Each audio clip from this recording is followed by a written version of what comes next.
si comparamos las cosas y hacemos un equilibrio, ¿qué es más importante? ¿Qué prefieres? ¿Estar sano pero vivir en pecado y perderte? ¿O estás paralítico, leproso, pero estar con Jesús y salvarte por la eternidad? De eso estaba hablando Jesús. Entonces estamos nosotros como seres humanos, todos en esta situación, porque todos nosotros hemos nacido aquí y con el tiempo vamos envejeciendo. Con el tiempo muchas veces nos vamos enfermando y el resultado final, dice la Biblia, es que también nos morimos. Es algo que nos toca a todos, justos, injustos, santos, pecadores, buenos, malos, creyentes, incrédulos. A todos les toca esto. La gran pregunta de trasfondo es si Jesús ha sanado nuestra alma, nuestro espíritu, nuestra vida, nuestro corazón para la vida eterna. Dios es muy grande, lleno de amor, todopoderoso. Y quiero estudiar en esta mañana con ustedes acerca de Dios, nuestro gran médico divino. ¿Saben? Dios habla inclusive desde la cama del dolor, desde la enfermedad. Y a veces la enfermedad es como un escenario donde el alma se enfrenta cara a cara con su fragilidad. La Biblia lo muestra muchas veces en diferentes lugares e historias, y Dios usa también el momento del dolor, de la enfermedad, de la prueba, con el propósito de despertar en nosotros, en el ser humano, ese anhelo de la salvación.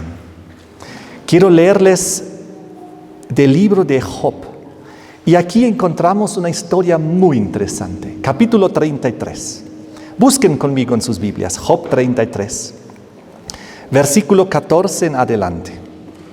Aquí vamos a ver de qué maneras Dios habla al ser humano y con qué propósito.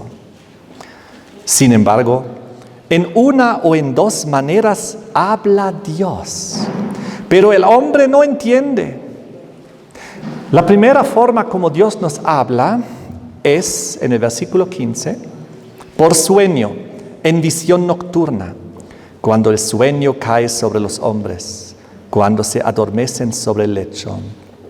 Entonces se revela al oído de los hombres y les señala su consejo. ¿Con qué propósito?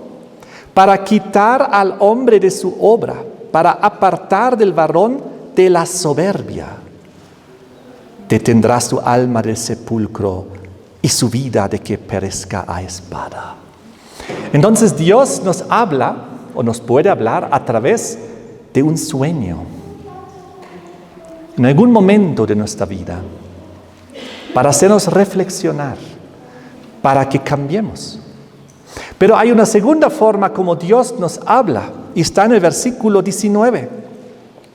También dice, sobre su cama es castigado, con dolor fuerte en todos sus huesos, que le hace que su vida aborrezca el pan, y su alma la comida suave.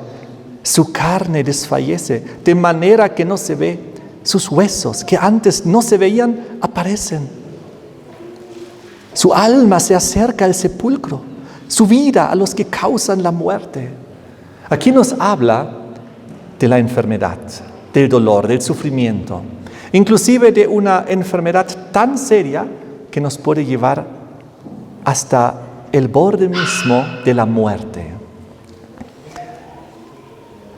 Y dice aquí en el versículo 26, de estas personas, orará a Dios y éste le amará, y verá su faz con júbilo, y restaurará al hombre su justicia.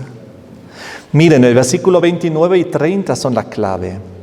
He aquí, todas estas cosas hace Dios 2 o 3 veces con el hombre, para apartar su alma del sepulcro y para iluminarlo con la luz de los vivientes. 2 o 3 veces en nuestras vidas Dios tiene que intervenir de una manera muy directa, muy fuerte, a veces con un sueño, o a veces con una enfermedad. ¿Con qué propósito? Para que nosotros podamos reconocer de que somos mortales, de que sin Dios no somos nada, para que podamos reconocer de que debemos apartarnos de la soberbia. Eso es el plan de Dios, porque Dios mira mucho más allá de nuestro dolor, de nuestro sufrimiento, de la enfermedad. Dios mira hacia la eternidad. Entonces, Dios, el gran médico, no siempre busca sanar primero el cuerpo. Lo que Él busca sanar primero es nuestra alma, nuestro corazón, nuestro ser, nuestra vida, para que nosotros podamos ser salvos. Eso es lo que tenemos que entender. Lo que Dios quiere salvar en primer lugar es nuestro corazón, nuestra integridad, para que tengamos vida eterna. Y a veces Dios utiliza la enfermedad, la permite como un instrumento de su salvación. Ojo, importante, Dios no es el causante de la enfermedad. Dios no envía la enfermedad, Dios no la provoca. Nosotros mismos muchas veces por situaciones aquí en la tierra nos podemos enfermar. Por alguna circunstancia o algún problema hereditario. Hay tantas razones por las cuales nos podemos enfermar. O porque hemos practicado cosas o hemos tenido estilos de vida que nos han podido traer una enfermedad. Pero Dios utiliza eso con el propósito de salvarnos. Les quiero hablar de la experiencia de unos leprosos que ustedes pueden encontrar en el Nuevo Testamento, en el libro de Lucas, capítulo 5. Lucas capítulo 5 nos habla en el versículo 12 y 13 cómo Jesús sanó a un leproso. Sucedió que estando él en una de las ciudades, se presentó un hombre lleno de lepra, el cual viendo a Jesús se postró con el rostro en tierra y le rogó diciendo: Señor, si quieres, puedes limpiarme. ¿Cuál era el anhelo de este pobre hombre? Quería ser sano, quería ser limpio. Y entonces, ¿qué es lo que Jesús responde? Entonces, extendiendo Jesús la mano, le tocó diciendo: quiero, sé limpio. Y al instante la lepra se fue de él. Oh, qué maravilloso, qué poderoso. Aquí Jesucristo te muestra el deseo, la intención de Dios. Él quiere sanarnos. Él quiere limpiarnos. Él quiere resolver nuestros problemas. Él no quiere que estemos sufriendo con enfermedades. Vamos a un segundo ejemplo aquí mismo en Lucas capítulo 17. Nos encontramos con un grupo de 10 leprosos. Lucas 17, versículos 11 en adelante. Yendo Jesús a Jerusalén, pasaba entre Samaria y Galilea. Al entrar en una aldea, le salieron al encuentro 10 hombres leprosos, los cuales se pararon de lejos. Ellos no tenían la fuerza de acercarse a Jesús porque ellos sabían que ellos debían estar muy alejados por su enfermedad, porque así eran las reglas en aquella época. Y alzando la voz diciendo: Jesús, Maestro, ten misericordia de nosotros. Entonces ellos aprovecharon la circunstancia, estaban ahí apartados los 10 con su enfermedad mortal, rechazados por la sociedad, esperando algún momento morir. De repente Jesús aparece por ahí caminando, lo reconocen y de lejos le dan el grito y le piden: Señor, ten misericordia de nosotros. Cuando Jesús los vio, les dijo: id y mostraos a los sacerdotes. Y aconteció que mientras iban, fueron limpiados. Qué interesante. Ellos no se quedaron esperando, pero ¿por qué voy a ir a los sacerdotes si sigo con mi lepra? No, ellos por fe comenzaron a caminar hacia los sacerdotes, hacia la ciudad, y mientras que iban en el camino fueron sanándose. Así que, ¿qué debemos hacer para sanarnos? Obedecer al Señor, creer en su palabra. Él ya les prometió sanidad en ese momento. Dijo una profecía: vayan, muéstrense a los sacerdotes.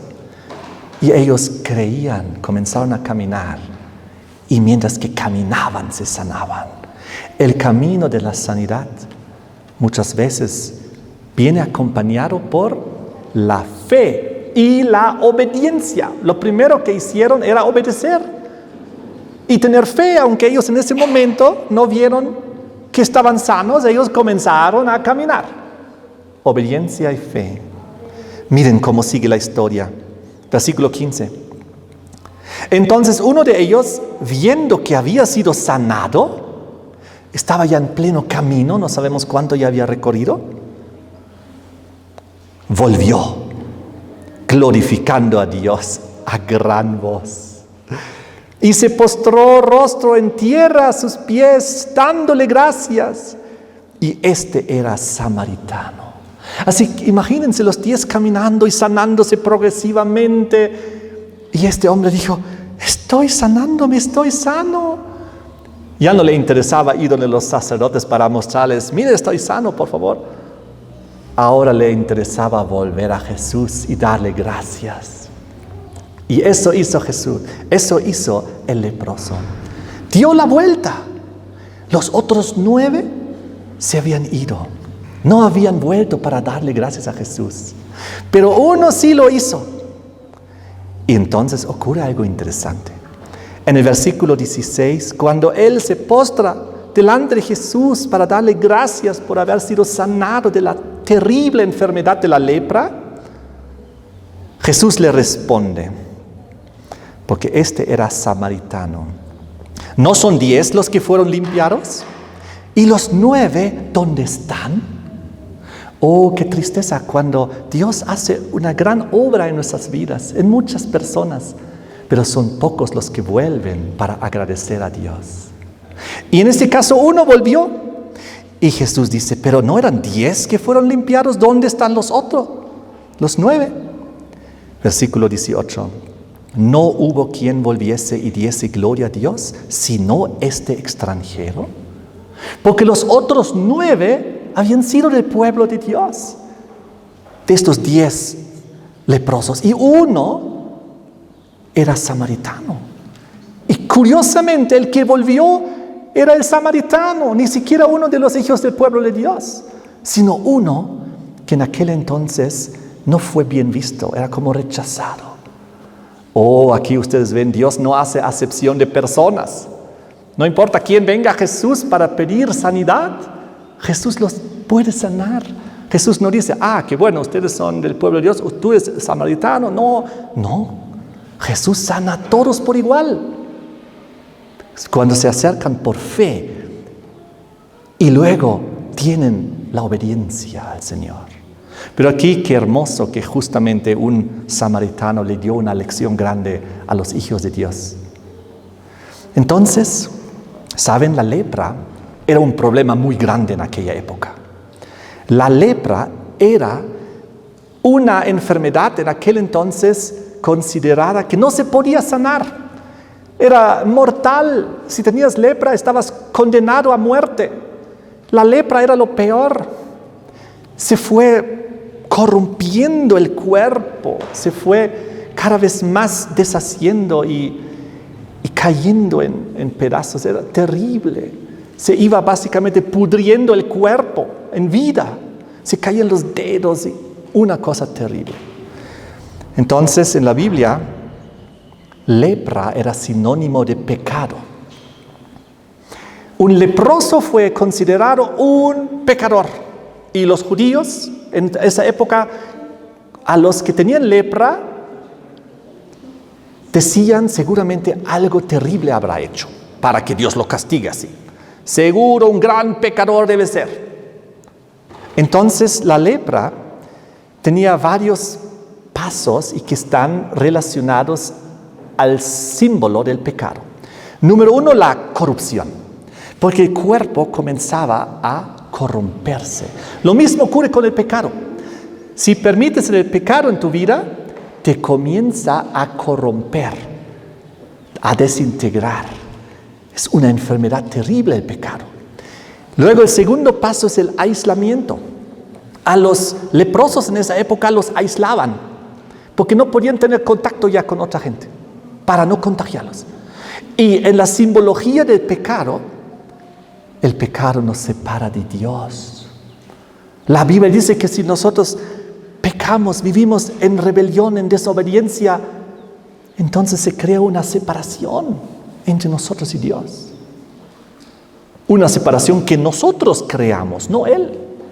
Y Él más bien intenta buscarnos y alcanzarnos, como en esas hermosas historias a los leprosos. Tercer punto, la detección. Cuando un leproso tiene esta terrible enfermedad, las personas comienzan a verlo. Ven en su piel, ven en sus manos, en sus orejas, en su nariz, en todo lugar, que la lepra está comenzando a devastar a la pobre persona. Entonces, en el pecado ocurre lo mismo. El pecado comienza a manifestarse en la persona que está llena de la lepra del pecado, con palabras malas, con hechos malos. Dice cosas que no corresponden, hace cosas que son malas, pecaminosas. Entonces uno puede ver los resultados de la lepra del pecado. Luego el siguiente paso en este problema de la lepra es el progreso. Porque a medida que pasa el tiempo, la enfermedad avanza. Cuando el leproso comienza a tener lepra, encuentra en su cuerpo en un lugar una pequeña lepra. Y se comienza a preocupar. Eso se va extendiendo. Poco a poco los dedos, las manos, la cara a diferentes lugares. Y se va extendiendo y se va volviendo cada vez peor hacia el final, que es la muerte. Gran sufrimiento. ¡Qué terrible! En el pecado ocurre lo mismo. No es que de repente el ser humano es el super pecador, el gran pecador con todos los pecados. El ser humano se va apartando progresivamente de Dios y entonces se va corrompiendo progresivamente en el mundo. Comienza con pequeñitas mentiras, termina con grandes. Comienza con pequeños robos, termina con grandes. Comienza con una blasfemia de vez en cuando, luego muchas. Comienza con una vez desear algo o alguien y luego todo el corazón y la mente se pudre. Es decir, va de mal en peor el pecado. Lo mismo con los vicios. Nadie comienza tomando todo un arsenal de bebidas alcohólicas. Comienza con una bebida. Y eso es progresivo. Una espiral de muerte. Lo mismo con las drogas. Ninguno que está en las drogas, en los vicios, comenzó al primer día ya vicioso con toda la gama de drogas. No, comenzó quizás con una marihuana, algo suave, un cigarrillo por ahí. En el alcohol, una cervecita, un champán, un vinito. Así comienza. Y lo mismo en lo espiritual. Pero ¿saben qué? Cuando el leproso está ya en la peor condición, lo único que le queda, ¿qué es? Ya sea morir o Jesucristo. Y estos leprosos escogieron bien. Jesús, la única salvación, la única forma de sanar, la única esperanza es Jesús. Así cantamos también en las canciones. Pero hay muy pocos que realmente son agradecidos. Pero hay algunos y nosotros debemos estar entre los agradecidos. ¿Saben? Cuando Jesús vino aquí al planeta Tierra, Él estaba aquí 33 años. Y Él se dedicó durante su ministerio de 3 años, antes de la cruz, 3 años y medio, ¿qué hizo Jesús? Se dedicó a enseñar la palabra, a sanar a los enfermos, resucitar muertos, perdonar pecados, sacar demonios, liberar a las personas de sus cadenas y de sus vicios. A eso se dedicaba Jesús, esa era su misión, porque Él quería demostrar el carácter de Dios. El carácter de Dios es amor por ti. Él es nuestro Padre Celestial. Él nos ama, somos sus criaturas. Entonces, a eso se dedicaba Jesús. Y ahora les voy a mostrar algo muy curioso. ¿Saben cuándo Jesús mayormente hacía los milagros? En día sábado. Qué interesante. Miren aquí, vengan al libro de Mateo capítulo 12. Mateo capítulo 12, versículo 10 al 13, encontramos como Jesús sana a un hombre con una mano seca. Dice, pasando de ahí, vino a la sinagoga de ellos. Era un sábado, entró a la iglesia. He aquí había uno que tenía seca una mano. Y preguntaron a Jesús para poder acusarle. Y le dijeron a Jesús, ¿es lícito sanar en el día sábado? Le pusieron a prueba a Jesucristo, a Dios hecho hombre. Oh Jesús, ¿es lícito sanar a una persona en sábado? Y Él les dijo, ¿qué hombre habrá de vosotros que tenga una oveja? Y si ésta cayere en un hoyo en el día sábado, ¿no le echaré mano y le levante? Pues ¿cuánto más vale un hombre que una oveja? Por consiguiente, sí, es lícito hacer el bien en los días de sábado. Entonces dijo aquel hombre, extiende tu mano. Y él la extendió y le fue restaurada sana como la otra. ¿Y cómo era la reacción de los fariseos y los líderes religiosos? ¿Estaban felices? ¿Glorificaron a Dios? No. Y salidos los fariseos tuvieron consejo contra Jesús para destruirle. Wow, ¿cuál fue el crimen de Jesucristo? Sanar a una persona en la iglesia en sábado. Porque Jesús le dijo, claro que es lícito salvar y sanar en sábado y hacer esta obra. Por esto he venido al mundo. Y si se les cae un animal ahí en el agujero, ¿acaso lo dejan sufrir ahí para que se muera? No, ustedes también van y lo rescatan, porque eso es una obra de amor, es misericordia, es piedad. Y eso hay que hacer todos los días.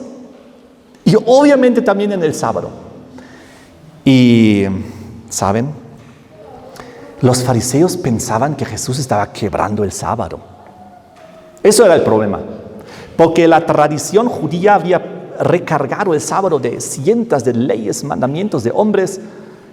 Por ejemplo, esta ley ridícula de que en sábado uno no puede sanar o ayudar a otra persona. Y Jesús, ¿quién es el Señor del sábado? El creador del sábado. Él ha dicho, yo les voy a mostrar a esta gente cómo es el sábado verdaderamente. Es el día de la bendición, de la sanidad. Vamos a otro ejemplo. Vengan conmigo a San Juan capítulo 5. Poquito más allá. Juan capítulo 5. Versículos 8 al 10. Vemos aquí al paralítico de Betesda. Jesús lo vio acostado, estaba enfermo. Versículo 7, no tengo quien me meta en el estanque cuando el agua se agita. Jesús en el versículo 8 le dijo, levántate, toma tu lecho y anda. Jesús lo sanó, porque tenía misericordia del pobre hombre. Al instante aquel hombre fue sanado y tomó su lecho y anduvo. Y era un día de sábado aquel día. Entonces los judíos dijeron a aquel que había sido sanado, es día de sábado, no te es lícito llevar tu lecho. ¿Qué había pasado? Porque él mismo les respondió, el que me sanó, él mismo me dijo, toma tu lecho y anda. Le preguntaron, ¿quién te sanó? Él no sabía en este momento. Pero luego se encontró con él en el templo y en el versículo 14, después le halló Jesús en el templo, le dijo, mira, has sido sanado, no peques más para que no te venga alguna cosa peor. Qué interesante. Vamos a analizar en unos instantes esto. Pero ¿qué pasó con los judíos? Versículo 16. Por esta causa los judíos perseguían a Jesús y procuraban matarle. ¿Por qué? Porque hacía estas cosas en el sábado.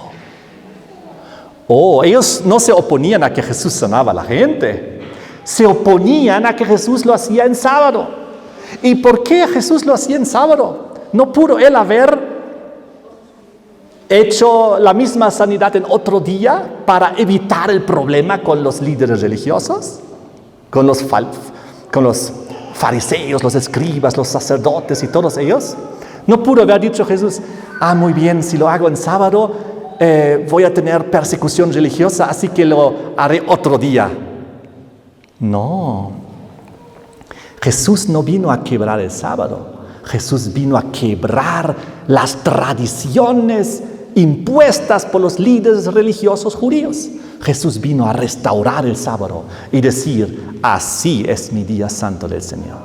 Es un día de liberación, es un día de sanidad, es el día del Señor. Es el día de la creación y es el día de la liberación. Y eso es lo que enseña la Biblia, porque Jesús a propósito lo hizo en sábado, a propósito, sin importar las consecuencias de la persecución y de que le querían matar. Pero Él vino a mostrar cómo es el sábado en verdad y cómo lo habían tergiversado los líderes religiosos. De tal manera, para ellos no era importante el enfermo, más importante eran sus mandamientos de hombres. Entonces, lo que pasó fue que Jesús enseñó que el sábado es un día para restaurar. Y sanar a las personas les devolvía su dignidad a las personas. ¿Y cuándo lo hacía? En el día conmemorativo de la creación. Porque en 6 días Dios hizo cielos y la tierra y todo lo que hay, y en el 7º día descansó. Por eso dice Éxodo 20, 8 al 11, por eso tú también debes descansar en el día sábado. Pero hay una segunda razón, no solamente es por creación, también es por salvación. En Deuteronomio 5, el versículo 15, también dice que el sábado es el día de la salvación y el día de descanso. ¿Por qué? Porque en ese día Dios sacó con mano poderosa a los israelitas de la servidumbre, de la esclavitud del faraón de los egipcios. Así que hay 2 razones por las cuales la Biblia identifica el 7º día de la semana como algo muy hermoso, porque por creación y por redención. Entonces Jesús decidió hacer todo esto en sábado para demostrar de que es un día de bendición, porque recibió 3 cosas el sábado. Si ustedes leen Génesis capítulo 2 y Génesis capítulo 3, van a encontrar ahí que en el 7º día Dios lo bendijo, lo santificó, porque en Él reposó. Eso fue en la creación. Eso fue siglos y milenios antes de la aparición de los judíos. Era algo dado a la humanidad, a ti y a mí, a toda la humanidad, a la raza humana, a la especie humana. Es por eso que Jesús hacía estas cosas a propósito en sábado. Miren, vengan conmigo al libro de Lucas, capítulo 13. Versículo 11. Aquí encontramos a otra mujer que necesitaba salud, sanidad. Versículo 10. Enseñaba Jesús en una sinagoga en el día de sábado. Según su costumbre, estaba ahí predicando Jesús en la iglesia. Había ahí una mujer que desde hacía 18 años tenía espíritu de enfermedad y andaba encorvada y en ninguna manera se podía enderezar. Cuando Jesús la vio, la llamó y le dijo, mujer, eres libre de tu enfermedad.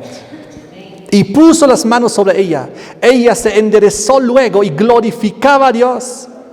Pero el principal de la sinagoga, enojado de que Jesús hubiese sanado en el día sábado, dijo a la gente, 6 días hay en que se debe trabajar. En estos pues venid y sed sanados, y no en el día sábado. Uy, qué mala comprensión de la palabra de Dios. Qué tergiversación total, como si el sábado justo fuese el día sin bendición, como si el sábado fuese el día sin sanidad, cuando es justo lo contrario. Así lo habían tergiversado los líderes religiosos, y Jesús vino y les enseñó cómo es la verdad. Entonces el Señor le respondió y dijo: hipócrita, cada uno de vosotros, ¿acaso no desata en el día de sábado su buey o su asno del pesebre y lo lleva a beber? Y entonces, y a esta hija de Abraham, que Satanás había atado 18 años, ¿no se le debía desatar de esta ligadura en un día sábado? Al decir él estas cosas, se avergonzaban todos sus adversarios. Se dieron cuenta, la voz del Espíritu Santo les hablaba. Se dieron cuenta, estamos equivocados. Nosotros ponemos un mandamiento de hombre, una tradición, por encima del amor, por encima de la palabra de Dios, de la misericordia, de la piedad. ¡Qué tremendo!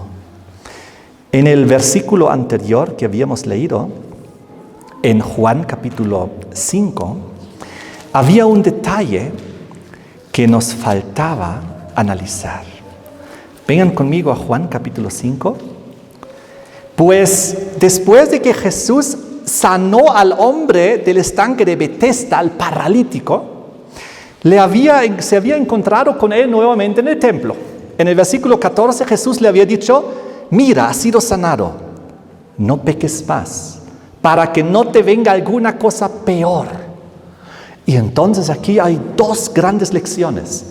Número uno, la sanidad del cuerpo debe ir acompañado por la sanidad y la restauración espiritual.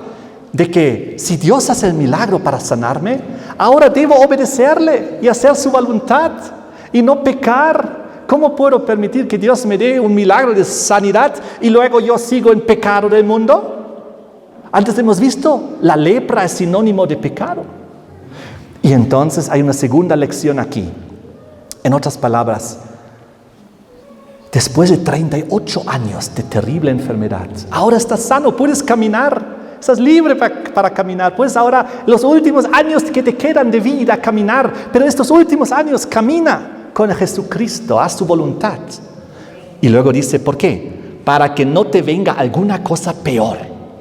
Y la gran pregunta es, ¿qué cosa peor le podría venir que estar 38 años de paralítico? A ver, a mí no se me ocurre nada peor que estar 38 años de paralítico. ¿A qué se refiere Jesús? ¿Qué cosa peor le podría venir si él no deja de pecar? Es decir, si él no camina con Jesús. ¿Y saben lo que es peor que 38 años de paralítico? ¿Saben lo que es peor? Perder la vida eterna. Mantenerse en el pecado y perderse. Por eso si comparamos las cosas y hacemos un equilibrio, ¿qué es más importante? ¿Qué prefieres? ¿Estar sano pero vivir en pecado y perderte? ¿O estás paralítico, leproso, pero estar con Jesús y salvarte por la eternidad? De eso estaba hablando Jesús. Entonces estamos nosotros como seres humanos, todos en esta situación, porque todos nosotros hemos nacido aquí y con el tiempo vamos envejeciendo. Con el tiempo muchas veces nos vamos enfermando y el resultado final, dice la Biblia, es que también nos morimos. Es algo que nos toca a todos, justos, injustos, santos, pecadores, buenos, malos, creyentes, incrédulos. A todos les toca esto. La gran pregunta de trasfondo es si Jesús ha sanado nuestra alma, nuestro espíritu, nuestra vida, nuestro corazón para la vida eterna. Ahora les quiero decir que Dios trabaja de una manera muy interesante cuando Él sana a las personas. Vengan conmigo a San Juan capítulo 9. Hoy el tema, ustedes saben, es Dios, el gran médico divino, que como estamos viendo no solo quiere sanar nuestro cuerpo tiene la mayor intención de salvar nuestra vida, nuestra alma, para que vivamos por siempre. Miren esto.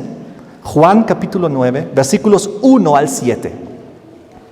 Hablamos aquí de un ciego de nacimiento. Al pasar Jesús vio a un hombre ciego de nacimiento y le preguntaron sus discípulos: Rabí, ¿quién pecó, este o sus padres, para que haya nacido ciego? Eso es lo que la gente creía en esa época. Un ciego se debe haber pecado para estar ciego, es castigo divino. ¿Quién pecó, él o sus padres, para que él nazca ciego? Lo mismo con los leprosos, ellos eran considerados castigo divino porque estaban en pecado. ¿Y saben lo que respondió Jesús? Versículo 3. Jesús respondió: no es que pecó este ni sus padres, sino para que las obras de Dios se manifiesten en él. Dio a entender, ¿sabes qué? Este no es un castigo directo de Dios. No es porque él pecó, sus padres pecaron y Dios decidió: te voy a castigar y vas a ser ciego. No, Dios no actúa así. La Biblia es muy clara. Si ustedes leen en Ezequiel 18, versículo 20, en el Antiguo Testamento, hay una instrucción muy clara. ¿Quién tiene la culpa? Ezequiel capítulo 18, versículo 20. Escuchen bien. El alma que pecare, esa morirá. El hijo no llevará el pecado del padre, ni el padre llevará el pecado del hijo. La justicia del justo será sobre él y la impiedad del impío será sobre él. Así que Dios no te castiga por lo que hicieron tus padres. No eres culpable de lo que ellos hicieron, así que tampoco Dios va a castigar a un niño con ser ciego porque sus padres habían hecho algo. Así que la gente estaba muy equivocada en esa época. Igual, y Jesús vino a quitar esas equivocaciones. Lo mismo lo vimos antes con el sábado, las tradiciones de los hombres, y ahora lo vemos en este otro caso. La gente estaba equivocada espiritualmente. Jesús tenía que enrectar las cosas. Y entonces Jesús, viendo y teniendo misericordia con este ciego de nacimiento, dice el versículo 5: entre tanto que yo estoy en el mundo, luz soy del mundo. Dicho esto, escupió Jesús en tierra e hizo lodo con la saliva y untó con el dedo los ojos del ciego. Y le dijo: ve y lávate en el estanque de Siloé.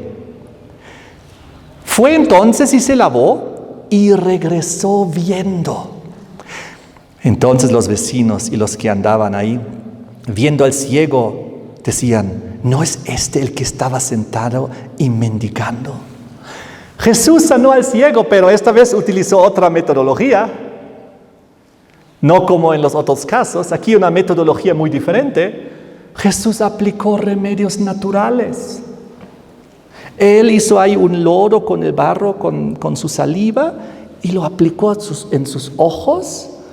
Y todavía no podía ver el hombre. Y dijo: ahora anda al estanque, lávate. Y entonces el ciego, con ese lodo, ese barro en su carita, en sus ojos, fue, seguramente alguien le llevó hasta el estanque de Siloé, y ahí se lavó, y entonces pudo ver. ¿Qué nos enseña esta historia? Que en primer lugar debemos obedecer y confiar en Dios. Imagínense, el ciego de nacimiento y alguien le pone ahí barro allá en los ojos y dice: ahora anda a lavarte. Él pudo haber dicho: no creo. ¿Qué es esto? Y no ir, no obedecer, no tener fe, no lavarse y no quedar ciego. Pero el hombre hizo lo que Jesús dijo y llegó a ser una persona que podía ver. Y saben, Jesús enseña aquí lo mismo en las historias de los leprosos. Ellos se sanaban a medida que avanzaban por fe y por obediencia. Lo mismo aquí.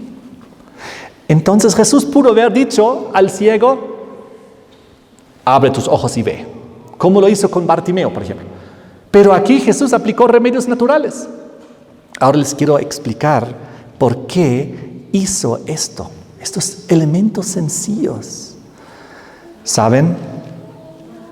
Nosotros sabemos que hay remedios naturales que pueden ayudar al ser humano a restaurar su salud. ¿Escucharon hablar de los 8 remedios naturales? Les voy a resumir rápido. El aire puro. El problema es que nosotros respiramos tanto aire contaminado. El descanso. Mucha gente ya no puede descansar. Van muy tarde a dormir o duermen poco o duermen mal por el ruido, por el estrés, por las preocupaciones. No pueden descansar. Y eso es algo que cobra factura al cuerpo. Otro, ejercicio. Nuestro cuerpo tiene músculos, tendones, huesos, todo. Y Dios lo ha puesto para que lo desarrollemos, para que estemos en buena forma. Pero hoy en día todos, casi la mayoría, estamos mal. Estamos todo el día en una computadora o no tenemos movimiento, no hacemos ejercicios. Entonces el cuerpo, muchas enfermedades se provocan porque somos sedentarios, porque somos débiles. Y eso es algo malo. Debemos hacer ejercicios o trabajar en el campo, hacer algo para que tengamos fuerza. Otro remedio natural es la luz solar. Casi nunca cae luz en nuestro cuerpo, un poquito en la cara, en las manos cuando caminamos por ahí, pero deberíamos tener más luz solar, que es un remedio natural impresionante. Imagínense ir a la naturaleza, respirar aire puro,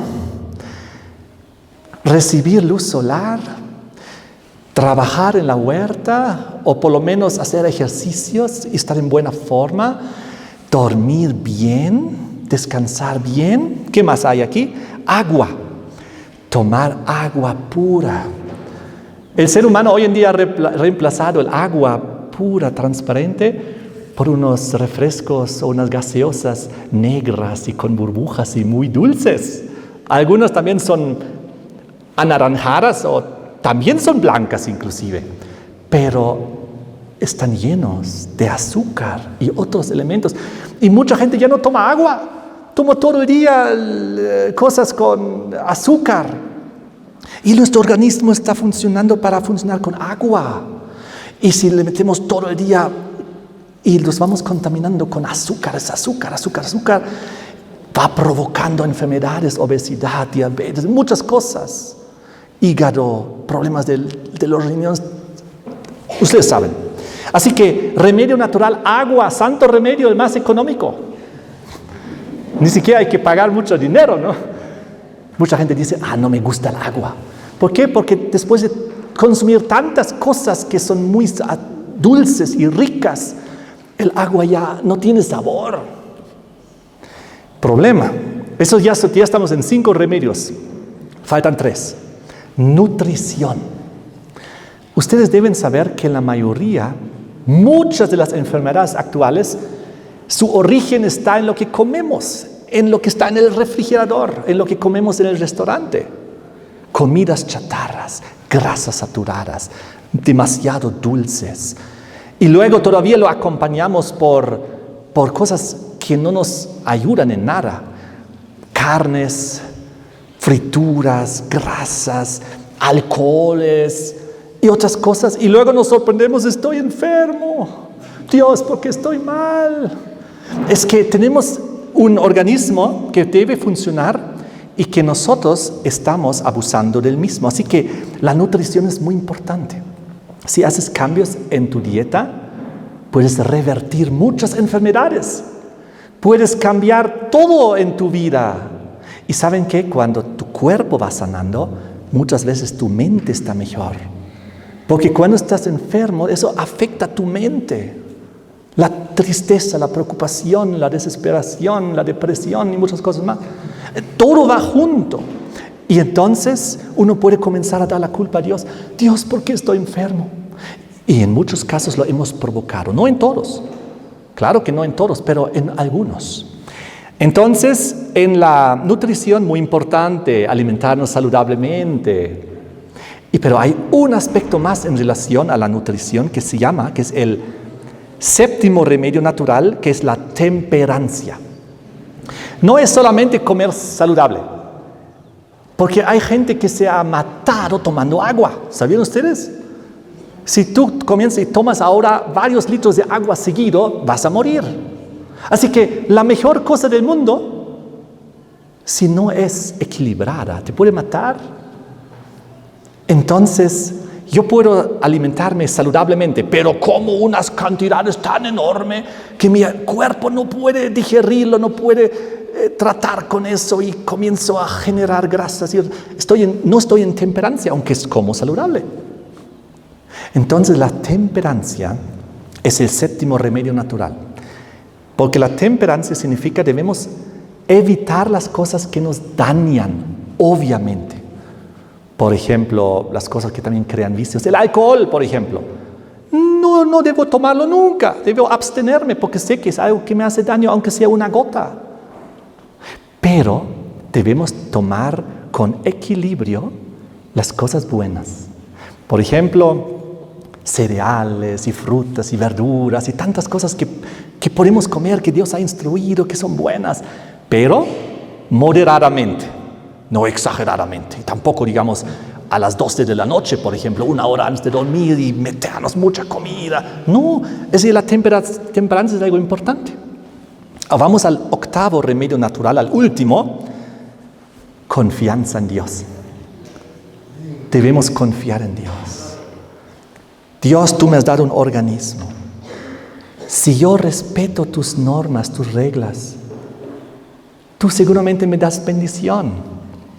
Y la Biblia dice claramente, por lo que sembramos, eso cosechamos. Si sembramos todo esto, cosecharemos salud. Entonces, Jesús aplicó remedios naturales y les quiero leer la historia que se encuentra en Segunda de Reyes. Es hermosa la historia. Busquen conmigo, Segunda de Reyes capítulo 5, allá en el Antiguo Testamento. Porque aquí había un hombre, se llamaba Naamán. Era un sirio, era un hombre poderoso, era un militar. Él había tenido grandes victorias y conquistas bélicas para su rey. Entonces, le llegó un problema que él no pudo vencer, no pudo batallar. Se enfermó. ¿De qué se enfermó? Lepra. Un hombre victorioso, conquistador de ejércitos. Y luego le llega una enfermedad y eso no lo puede vencer, no lo puede combatir. Esa batalla está por perderse. Entonces, ¿qué pasó? Lean conmigo. Segunda de Reyes, capítulo 5, versículo 1. Naamán, general del ejército del rey de Siria, era varón grande delante de su señor, delante del rey. Y lo tenía en alta estima porque por medio de él, por medio de Naamán, el rey había dado a Jehová salvación de Siria. Es decir, era un conquistador, era un bélico, era muy exitoso como soldado, como general. Era este hombre valeroso en extremo, pero leproso. Versículo 2. Y de Siria había salido bandas armadas, habían llevado cautiva de la tierra de Israel a una muchacha, la cual servía a la mujer de Naamán. Esta dijo a su señora: si rogase mi señor al profeta que está en Samaria, él lo sanaría de su lepra. La muchacha que estaba ahora en cautiverio en un pueblo de Siria, ella vio a Naamán con la lepra y ella recordaba, había un profeta en Israel, él le podía sanar la lepra. Y le dijo, miren ahora lo que pasó. Versículo 4, entrando Naamán a su señor, le relató diciendo, así y así ha dicho una muchacha que es de la tierra de Israel. Y le dijo al rey de Siria, Naamán le dice al rey de Siria, anda, ve.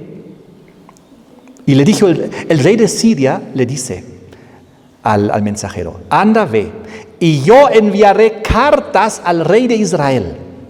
Salió pues él llevando consigo 10 talentos de plata y 6,000 piezas de oro y 10 mudas de vestidos.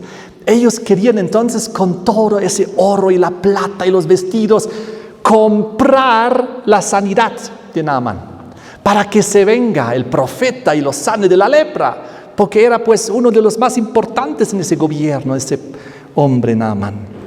Entonces fue con las cartas, versículo 6. Tomó también las cartas para el rey de Israel, que decían así: cuando lleguen a ti estas cartas, sabe por ellas que yo envío a ti a mi siervo Naamán para que lo sanes de su lepra. Así que el rey sirio lo envió con las cartas diciendo al rey de Israel: aquí tienes plata, aquí tienes las cartas, tienes oro, tienes todo, sánalo de la lepra. ¿Saben cómo reaccionó el rey de Israel? ¿Qué harían ustedes? ¿Cómo reaccionarían si les llega una carta así? A ver, aquí hay harta plata, ahora sánalo al leproso. Miren lo que dijo el rey de Israel, versículo 7. Luego que el rey de Israel leyó las cartas, rasgó sus vestidos y dijo: ¿soy yo acaso Dios que mate y que da vida? Para que el rey de Asiria, envíe a mí a que sane un hombre de su lepra. ¿Qué le pasa? ¿Acaso yo puedo sanar a alguien de la lepra? ¿Acaso soy Dios? Aquí él dio a entender quién es el único que puede salvarnos realmente de las enfermedades. Es Dios. Y entonces aquí él dice: ¿quién me ha creído ¿Acaso me va a enviar cartas y por plata y oro yo puedo sanar? Pero entonces miren lo que pasó. Muy, muy interesante. Considerad ahora y ved cómo busca ocasión contra mí. Cuando Eliseo, el varón de Dios, oyó que el rey de Israel había rasgado sus vestidos, envió a decir al rey: ¿por qué has rasgado tus vestidos? Venga ahora a mí y sabrá que hay profeta en Israel. El profeta se enteró que estaba en comunión con Dios, que era un hombre de Dios, lleno del Espíritu Santo. Y dijo: qué falta de fe del rey. ¿Acaso no cree que Dios puede hacer milagros? Que venga donde mí. Yo quiero que Naamán y el rey de Asiria vean que hay un Dios en el cielo verdadero que puede sanar al enfermo. Lo imposible puede él hacer posible. Entonces dice aquí en el versículo 10, entonces Eliseo le envió un mensaje diciendo: ve a Naamán y lávate 7 veces en el Jordán, y tu carne se te restaurará y serás limpio. Nuevamente le dice una instrucción tipo remedio natural. En el sentido, no le dijo: voy a hacer una oración y quedarás limpio. Voy a hacer una oración y quedarás sano. No, él le da una instrucción y le dice: anda al río, al Jordán, no a cualquier río, lávate 7 veces. No 5, ni 4, ni 2, 7. Es un número simbólico de la perfección. Y tu cuerpo quedará limpio. ¿Y saben cómo reaccionó Naamán? ¿Cómo piensan ustedes? ¿Se alegró? Dijo: qué bien, voy a ir al río a lavarme. No, el hombre reaccionó de la siguiente manera. Naamán se fue enojado, diciendo: he aquí, yo decía para mí, ¿saldrá él luego? Y estando en pie, invocará el nombre de Jehová su Dios, y alzará su mano, y tocará el lugar, y sanará la lepra. Eso es lo que él pensaba en su mente, así tenía que funcionar. El profeta tenía que salir, tenía que levantar su mano, tenía que hacer una oración, y él tenía que sanar. Enojado estaba Naamán. Y luego una segunda cosa más le enojó. Miren esto, en el versículo 12. Abana y Farfar, 2 ríos de Damasco, ¿no son mejores que todas las aguas de Israel? ¿Por qué me manda a enviar aquí a lavarme en el río del Jordán? Yo tengo mis propios ríos allá en Asiria. ¿Acaso no son mejores, más limpios, más bonitos? ¿Qué le pasa? Entonces estaba muy enojado Naamán. Y él dice aquí en el versículo 12: si me lavare en ellos, ¿no seré limpio también? Y se volvió y se fue enojado. ¿Tuvo fe? ¿Obedeció? ¿Quería aplicar los remedios naturales? ¿Quería él hacer según su voluntad y según su forma de pensar? Sí, no quería ser como alguien, un hijo de Dios, un profeta le estaba instruyendo. Pero ¿cómo termina la historia? Va a tener un final feliz. Miren, versículo 13. Mas sus criados se acercaron y le hablaron diciendo: Padre mío, si el profeta te mandara alguna cosa, ¿no la harás? Es decir, si te pidiese que hagas algo difícil, ¿acaso no lo harías? Te está pidiendo algo sencillo. ¿Cuánto más diciendo, lávate y serás limpio? ¿Por qué no haces caso? Él entonces descendió y se zambulló 7 veces en el Jordán, conforme a la palabra del varón de Dios. Y su carne se volvió como la carne de un niño y quedó limpio. Amén. Porque él finalmente obedeció. Pero ¿saben qué? Él no quedó limpio después de la 3ª vez, ni después de la 5ª vez, ni después de la 6ª. Quedó limpio después de la 7ª. Porque hay que obedecer a Dios, aunque no entendamos el porqué. Si Dios dice 7º día, pues 7º día será, y no el primero. Tenemos que obedecer a Dios en todo, aunque quizás no entendamos. Miren esto. Luego el Naamán, muy feliz, sano. Dios lo sanó. Miren la reacción. Versículo 15. He aquí, ahora conozco que no hay Dios en toda la tierra sino de Israel. Y ruego que recibas algún presente de tu siervo. Mas él dijo: vive Jehová, en cuya presencia estoy, que no lo aceptaré. Naamán quería darle oro, plata, vestidos. Pero ¿saben lo que le dijo el profeta? No, yo no lo he hecho para enriquecerme. Yo no busco aquí una ganancia. Solo busco la gloria de Dios, para que tú creas en el verdadero Dios, creador de los cielos y de la tierra. Eso era la intención. ¡Qué hermoso! Y luego Naamán aceptó al verdadero Dios creador de los cielos y de la tierra. No es por dinero. Queridos hermanos, amigos, quiero contarles que cuando Jesús en el libro de Mateo, capítulo 10, dio una instrucción a sus discípulos y les dijo que vayan para sanar a la gente.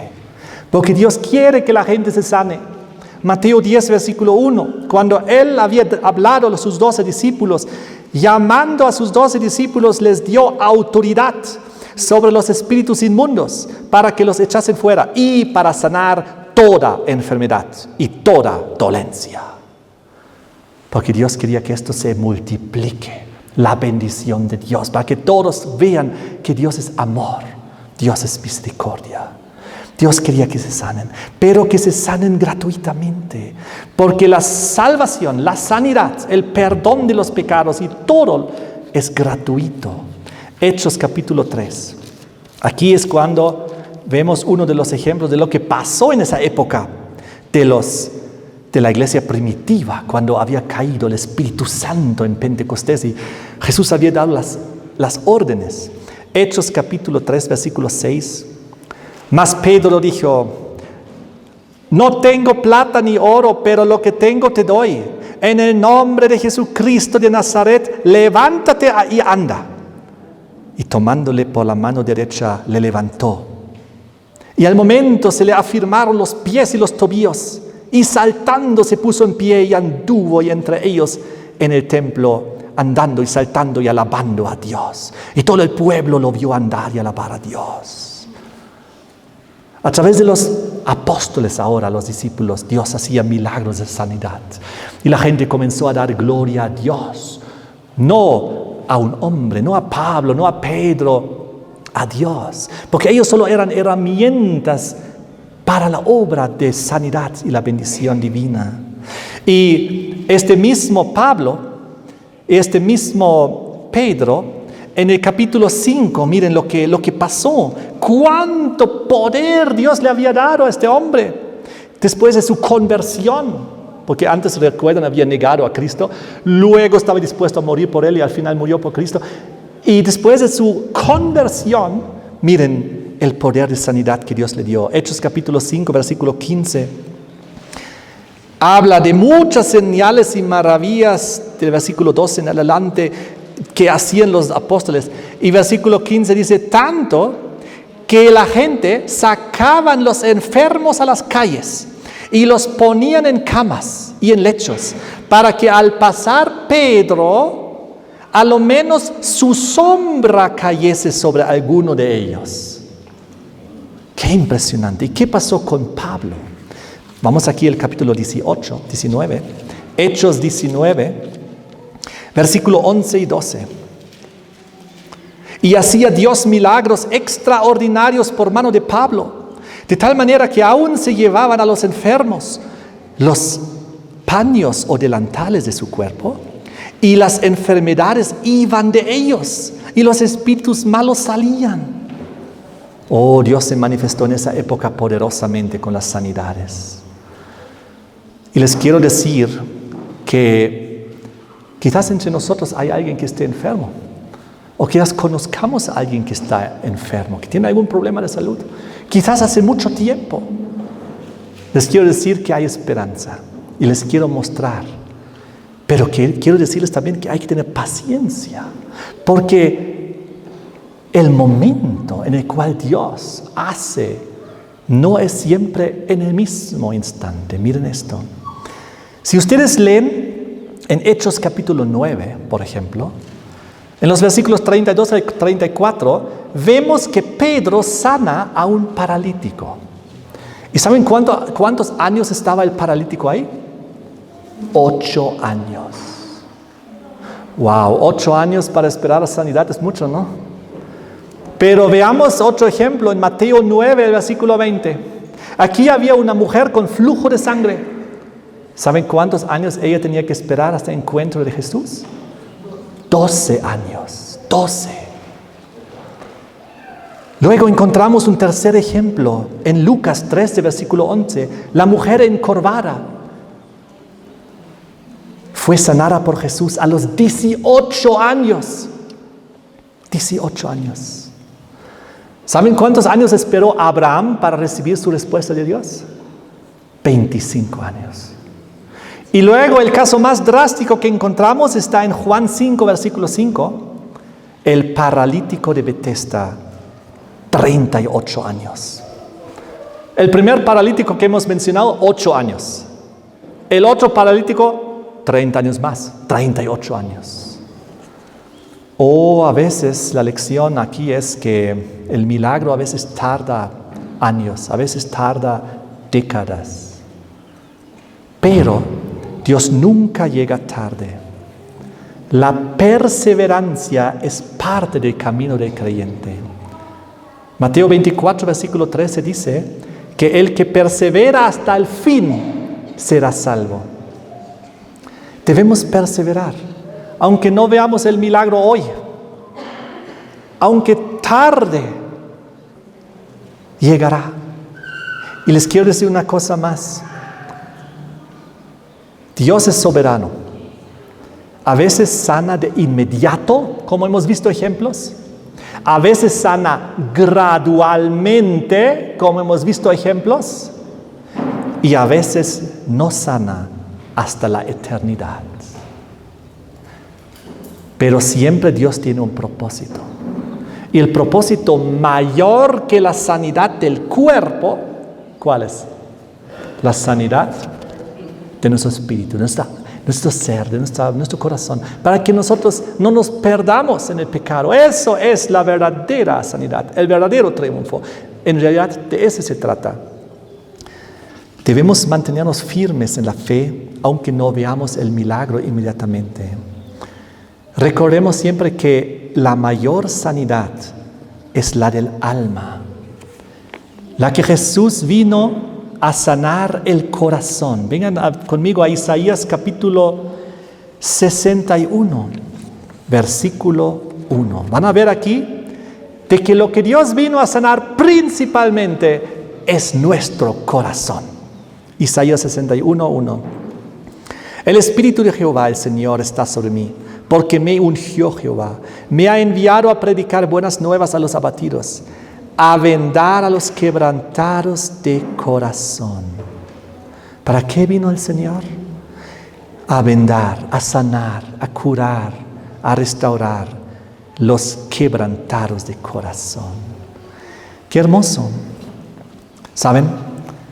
Cuando Jesús vuelva, la Biblia habla que esos problemas de enfermedad, envejecimiento y muerte terminarán.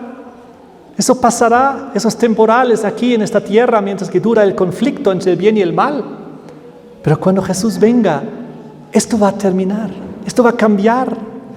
Miren esto, les quiero terminar leyendo estos pasajes hermosos que nos dan una esperanza gloriosa para el futuro. Vengan al Apocalipsis, casi último capítulo de la Biblia, capítulo 22. En Apocalipsis 22 vemos cómo el ser humano, cuando Jesús venga, restaura su acceso al árbol de la vida. Ustedes saben que en Génesis capítulo 1, 2 y 3 nos habla del árbol de la vida al inicio, y como por desobediencia perdimos el acceso al árbol de la vida. Dios dijo, tengo que sacar a mis criaturas para que no se conviertan en pecadores eternos, para que ya no tengan acceso al árbol de la vida y el pecado se eternice. El pecado tiene que morir. No puede ser eterno, con todas sus consecuencias tristes. Entonces, en Apocalipsis capítulo 22, al final de la historia volvemos como el ser humano, hijo de Dios, restaura el acceso al árbol de la vida que durante 6,000 años había perdido. Y nosotros podremos volver al árbol de la vida. Por desobediencia tuvimos que salir. ¿Cómo volveremos a entrar? Por obediencia y por fe y por la sangre de Cristo y por sus promesas y el cumplimiento. Les quiero leer esta hermosa promesa, Apocalipsis 22, versículo 1 y 2. Ahora estamos hablando del futuro. Cielos nuevos, tierra nueva, la Jerusalén celestial. Miren esto. Me mostró un río limpio de agua de vida, resplandeciente como cristal, que salía del trono de Dios y del Cordero, que es Jesús. En medio de la calle de la ciudad, a uno y al otro lado del río, estaba el árbol de la vida. Oh, ahí está nuevamente el árbol de la vida, que produce, ¿cuántas frutas? 12 frutos. ¿Cada cuánto tiempo? Dando cada mes su fruto. El árbol de la vida tendrá cada mes su fruto. Oh, ¿alguna vez has escuchado de un árbol que lleva fruto una vez al mes? El árbol de la vida sí. Ahora les voy a explicar el por qué. Pero termina la frase diciendo que este árbol no solo tiene el fruto cada mes, sino el árbol, dice, tiene hojas que eran para la sanidad de las naciones. Oh, el árbol tiene 2 productos: fruta para vida y hojas para salud. Porque con el árbol de la vida, si nosotros comemos el árbol de la vida y de sus hojas, es para mantener la vida eterna y mantener la salud eterna. ¿No es esto maravilloso? Y ahora les quiero mostrar cómo esto lo vio otro profeta en el libro de Isaías capítulo 66. Y se van a maravillar, porque aquí llegamos a una hermosa conclusión. Isaías capítulo 66. Último capítulo del libro de Isaías. Últimos 2 versículos o 3. Isaías 66, versículo 22 y 23. Dice Dios: porque como los cielos nuevos y la tierra nueva que yo hago permanecerán delante de mí, dice Jehová, así permanecerá vuestra descendencia y vuestro nombre. Ahora presten atención para resolver esta hermosa enseñanza. De mes en mes y de sábado en sábado vendrán todos a adorar delante de mí, dijo Jehová. ¿Qué vamos a hacer en el cielo? Nos vamos a encontrar cada sábado con el Señor en el cielo para un día muy especial, así como hoy. Pero cada cuarto sábado va a ser el encuentro mensual, de mes en mes y de sábado en sábado. ¿Y por qué de mes en mes? ¿Qué acabamos de leer en Apocalipsis 22? Que el árbol de la vida da cada mes su fruto y sus hojas son para la sanidad de las naciones. Nosotros vamos a encontrarnos cada sábado ahí en el trono de Dios, comiendo el árbol de la vida, renovando el pacto de la obediencia y la lealtad a Dios y comiendo las hojas para mantener por la eternidad nuestra salud. Eso es hermoso. Salud y vida eterna. Y es por eso que Apocalipsis 22, versículo 2 dice, Apocalipsis 21, versículo 1 y 4, que con el cielo nuevo y la tierra nueva ya no habrá muerte, ni llanto, ni clamor, ni dolor. Las enfermedades, el envejecimiento, la muerte, son limitados aquí al planeta Tierra, a esta historia de pecado. Pero si nosotros decidimos por la salvación, aceptamos a Jesucristo, entonces tenemos vida eterna. Tendremos un cuerpo inmortal e incorruptible, sano por la eternidad. Es lo que dice 1 Corintios 15, 51 al 55. Que en la resurrección, cuando venga Jesús, o en la transformación, cuando estemos con vida, recibiremos un cuerpo incorruptible, inmortal. Vamos al cielo por la eternidad. Luego, de vuelta al planeta Tierra, cuando esté recreado, cielos nuevos, tierra nueva, y hay el árbol de la vida, el trono de Dios, y hay cada mes comiendo el fruto del árbol de la vida, comiendo sus hojas, y cada sábado encontrándonos con nuestro Creador, que nos creó y nos salvó. ¿Quién de ustedes quiere ser parte y recibir esta sanidad divina, eterna? Amén. Tome la decisión ahí donde están, en su corazón, en su mente. Que Dios los bendiga. Amén.